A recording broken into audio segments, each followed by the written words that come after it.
परमाणु हमले को तैयार फ्रांस। रूस के खिलाफ यूरोप युद्ध। यूक्रेन युद्ध अब पूरी तरह से यूरोप युद्ध में बदल चुका है। राष्ट्रपति ट्रंप ने यूक्रेन को जिस तरह से रूस के सामने घुटने टेकने के लिए मजबूर कर दिया है, उससे पूरे यूरोप में खलबली मची हुई है। फ्रांस के राष्ट्रपति मैक्रो ने तो साफ कह दिया है कि हमें अपने वजूद के लिए रूस से आखिरी जंग करनी होगी, वो भी बिना अमेरिकी सहायता के। हम आपको दिखाने जा रहे हैं कि कैसे यूरोपियन यूनियन के 27 देशों ने रूस से आर पार की जंग करने का इरादा कर लिया है। साथ ही हम आपको ये भी दिखाएंगे कि कैसे बिना अमेरिकी सैन्य और आर्थिक मदद के फ्रांस, जर्मनी और ब्रिटेन यूक्रेन को जंग जिताने में जुटे हैं। सबसे बड़ी और हैरानी की खबर इस बार ये है कि यूरोपीय देश फ्रांस ने खुलेआम ऐलान कर दिया है कि रूस की तरफ से खतरा यूरोप की तरफ तेजी से बढ़ रहा है। उसकी वजह से अब बड़ी परमाणु जंग हो सकती है। जरा देखिए महज 18 घंटे के अंदर ही कैसे यूक्रेन जंग यूरोप जंग में बदल रही है और यूरोप जंग कैसे परमाणु जंग की तरफ तेजी से बढ़ती जा रही है।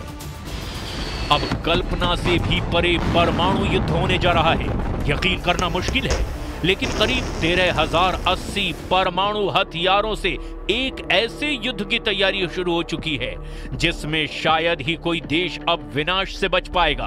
अमेरिका ने अपने घातक हथियार यूक्रेन को देने बंद कर दिए हैं। फ्रांस, ब्रिटेन और जर्मनी की अपील को भी अमेरिका पूरी तरह से अनदेखा कर चुका है।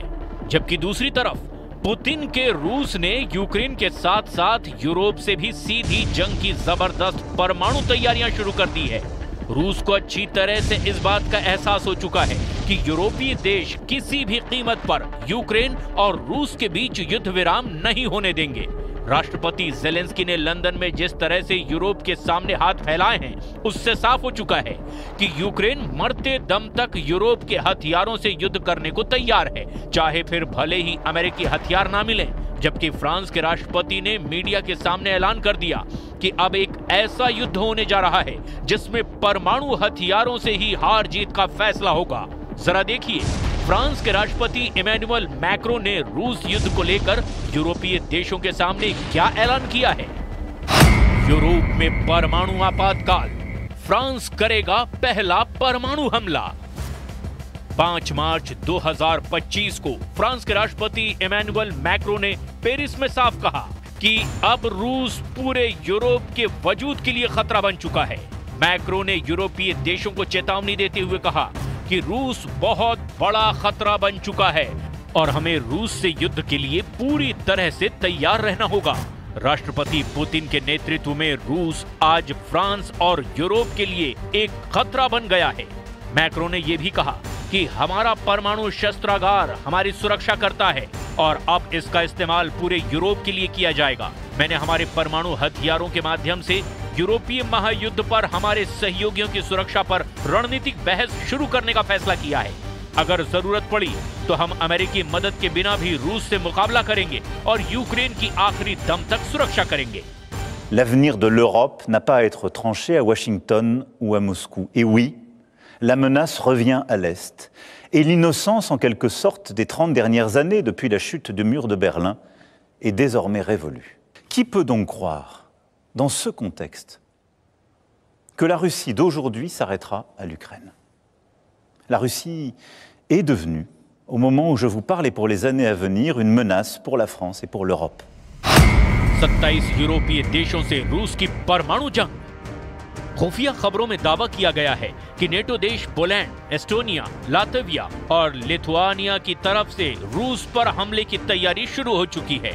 यानी अब नेटो और यूरोपीय संघ के लाखों सैनिक रूस पर हमला कर सकते हैं। कुछ दावों के मुताबिक ब्रिटेन की राजधानी लंदन में आपातकाल युद्ध को लेकर जो तैयारियां चल रही है, वो सीधे सीधे तीसरे विश्व युद्ध के संकेत दे रही है। 3 मार्च को लंदन में यूक्रेन के राष्ट्रपति जेलेंस्की के सामने कम से कम 25 यूरोपीय देशों ने भरोसा दिलाया कि वो रूस के खिलाफ सीधी जंग में उसका साथ देंगे। लेकिन फ्रांस ने जिस तरह से रूस के खिलाफ एटमी जंग की वकालत की है, वो साबित करता है कि अमेरिका और यूरोप के बीच बड़ी खाई बन चुकी है। यूरोप को रत्ती भर भी राष्ट्रपति ट्रंप पर अब भरोसा नहीं रह गया है और यही वजह है कि अब रूस के खिलाफ यूरोप अपने दम पर बड़ी जंग करने जा रहा है।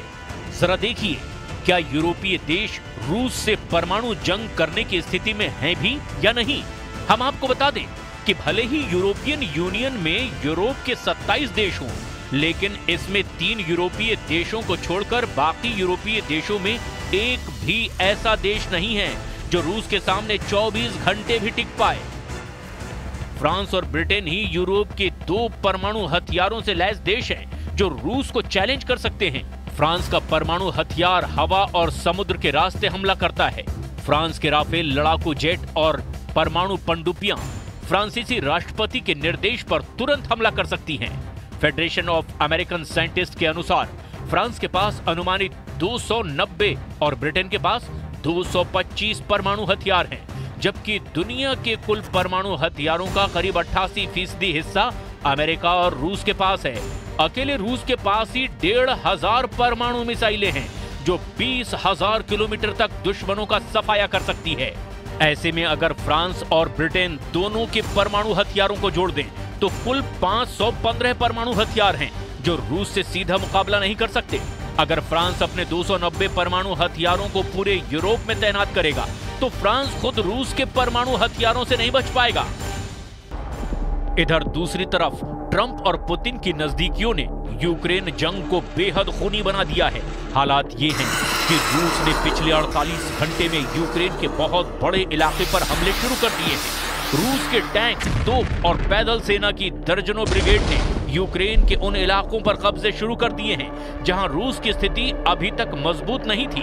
अब रूस को ये भी एहसास हो चुका है कि राष्ट्रपति के आदेश पर अमेरिकी सेना यूक्रेन की मदद नहीं करेगी, जिसका फायदा रूस उठाने लगा है। कुछ वॉर एक्सपर्ट्स का ये भी दावा है कि पुतिन का रूस 1/4 यानी 25% यूक्रेनी इलाकों पर कब्जा करने के बाद ही जंग रोकेगा। Well, no, I wouldn't trust Putin, which is why I want a security guarantee. I wouldn't trust him not to come again because he's proven that he will come again. He's already done it. And we know what his ambitions are. But that is precisely why we need a guarantee to the deal. There's no point in a deal that falls apart after a number of months or years. यही वजह है कि रूस के खूनी हमले और Europe पर मंडराते तीसरे विश्व युद्ध के खतरे को देखते हुए कई नेटो और यूरोपीय देशों ने चेतावनी दी है कि अगर रूस से जंग करनी है तो आखिरी युद्ध करने को तैयार हो जाओ। रूस और बेलारूस से सटे पोलैंड पर रूसी हमले का